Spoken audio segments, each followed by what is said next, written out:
ഇത്രയും ഭീകരമായൊരു ദുരന്തം തങ്ങളുടെ മക്കൾ അനുഭവിച്ചതോർത്ത് എത്ര അച്ഛനമ്മമാർ കരയുന്നുണ്ടെന്നറിയാമോ? ലോഡ് കണക്കിനെടുത്ത കുട്ടികളുടെ അസ്ഥികളിൽ കാണാതെ പോയ സ്വന്തം കുഞ്ഞിന്റെ അസ്ഥികൾ ഉണ്ടാവരുതേ എന്ന് ഇന്നും ദൈവത്തോട് അപേക്ഷിക്കുന്ന അച്ഛനമ്മമാർ എത്രയുണ്ടെന്നറിയാമോ? ഈ ക്രൂരതയെപ്പറ്റി അന്വേഷിക്കാനാണ് എന്റെ മേൽനോട്ടത്തിൽ CBI ഈ വിചാരണ കമ്മീഷൻ രൂപീകരിച്ചത്. എന്താ ചോദിച്ചേ?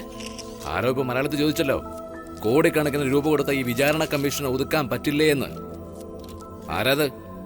സോറി, മറ്റൊരു പ്രസ് മീറ്റിൽ ചിലർ ഇതുപോലുള്ള ചോദ്യങ്ങൾ ഉന്നയിച്ചത് കൊണ്ടാണ് ഞാൻ നിങ്ങളെ ഈ ക്ലിപ്പിംഗ്സുകൾ കാണിച്ചത്. സാർ, കഴിഞ്ഞ 4 മാസങ്ങളായി നിങ്ങൾക്ക് ഇതിന് ചാർജ് ഉണ്ട്. എന്നത്തേക്ക് ഇതിന്റെ എൻക്വയറി ഫിനിഷ് ചെയ്യുമെന്ന് പറയാൻ കഴിയുമോ?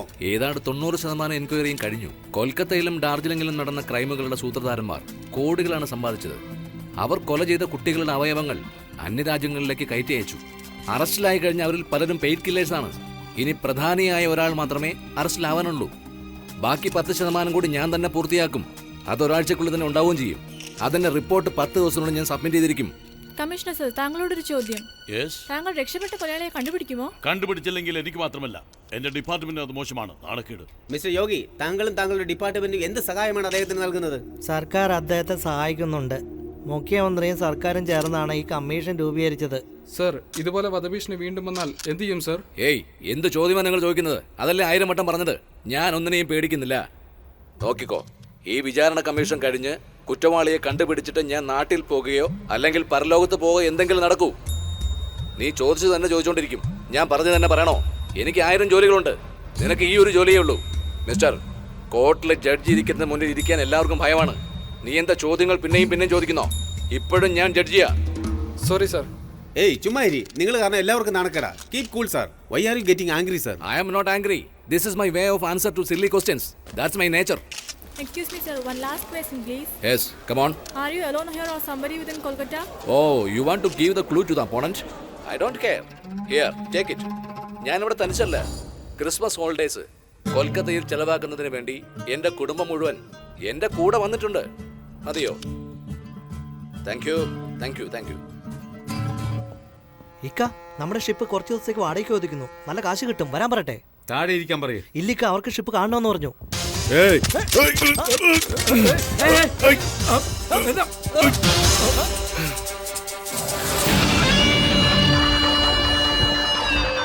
എല്ലാം നീ കാരണമാടാ. നിനക്ക് കളി കുറച്ച് കൂടുന്നുണ്ട്. അങ്ങനെ ചെയ്യും ഇങ്ങനെ ചെയ്യും എന്നൊക്കെ മീൻ പടക്കിട്ട് ഇപ്പൊ ഉടനെ നിൽക്കാൻ പറ്റാത്ത അവസ്ഥയിലായി.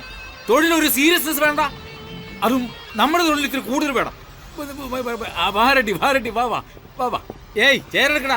കേട്ടില്ലേ? ചേരെടുക്കടാ. ഇങ്ങിരിക്കും. എടുക്കടാ കയ്യെ. നിങ്ങളുടെ ദേഷ്യം എനിക്ക് മനസ്സിലാവും. ഇപ്പോഴെന്താ വേണ്ടതെന്ന് പറയും. എന്തു പറയാൻ? ഏജന്റ് ഉണ്ടായിരുന്നെങ്കിൽ അവനോട് ചോദിക്കാമായിരുന്നു. ഡയറക്റ്റ് ഡീലിംഗ് അല്ലേ? ജഡ്ജിയെ ഞാൻ തന്നെ കൊന്നേനെ. ഇങ്ങനെ അത്ര നേരം മതി. പക്ഷേ എന്റെ ആൾക്കാർ കുടുങ്ങും. വലിയ ദാതയെ പോലെ സംസാരിച്ചു ഇവൻ. ഇപ്പൊ എന്തു സംഭവിച്ചു? റെഡ്ഡി, അവൻ ചെറിയ പയ്യൻ.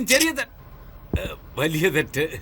ചെറിയ പയ്യനാണെന്ന് സമ്മതിച്ചല്ലോ. അപ്പൊ ഗോലി കളിക്കൽ, പിന്നെ വീട് ഒഴിപ്പിക്കൽ, സൈക്കിൾ മോഷ്ടിച്ചതിന് പോലീസിൽ ജാമ്യമെടുക്കൽ, ഇതുപോലെ നിങ്ങളുടെ ലെവലിന് ചേർന്ന ജോലി മാത്രം ചെയ്യണം. അല്ലാതെ ബിസിനസ് ക്ലാസ്സിൽ ബിസിനസ് പറയാൻ വരരുത്. 5 വർഷം മുമ്പ് ചെയ്തത് ഇപ്പൊ ഓർമ്മപ്പെടുത്തി റെഡ്ഡി. ഇത് ശരിയാണോ? ആലോചിച്ച് ചെയ്യാം. സമാധാനപ്പെട്. ആരെടാ നീ സമാധാനിപ്പിക്കാൻ നോക്കുന്നേ?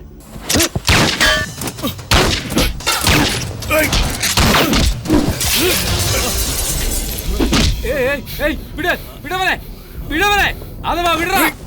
അഥവാ വിടാൻ. അഥവാ വിടറാ. അഥവാ വിടാ.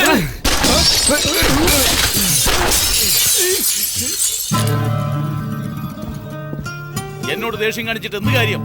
അങ്ങനെയെങ്കിൽ അവനെ കൊന്നു കാണിക്കേ. ഇനി ഒരു വാക്ക് മിണ്ടിയ താപിനുണ്ടാവില്ല. അവന്റെ പണവും കൊടുത്തേക്ക്. എന്താ കളിക്കുക? അത് പണമൊക്കെ ചെലവായി പോയി.